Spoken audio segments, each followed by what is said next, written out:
Assalomu alaykum, kitobsevar kitobxonlar.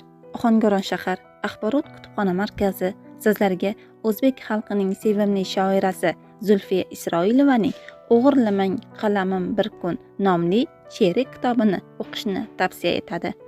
Zulfiya 20-asr o'zbek she'riyati osmonida chaqnab chiqqan Zuhro yulduzidir. Shoiraning yoqimli lirik sozi, sadolari o'zbek she'riyati navolari orasida yaqqol ajralib turadi. Ko'ngillarga yorqin ruh bag'ishlaydi, nur ulashadi. Uning jahon minbarlaridan yangragan she'rlari sharq ayollarining aql u zakosi, fazlu kamolining yorqin ifodasi sifatida millionlab she'riyat muxlislariga odamiylik, muhabbat va sadoqatdan saboq bergan. Ushbu kitobda ardoqli shoiramizning sizga manzur she'rlari jamlangan.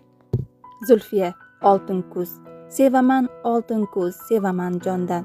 Atlas tabiatli go'zal chang'indan. Daraxtlar libosi rang-yorang gulgun, ko'zni erkalagan chaman bog'ingni. Sevaman yerlarga rangdor yaproqlar, yumshoq va rang-barang gilam to'shasa. Gul tergandek terib barq qizaloqlar, qushlardek gurpanglab yayrab o'ynasa.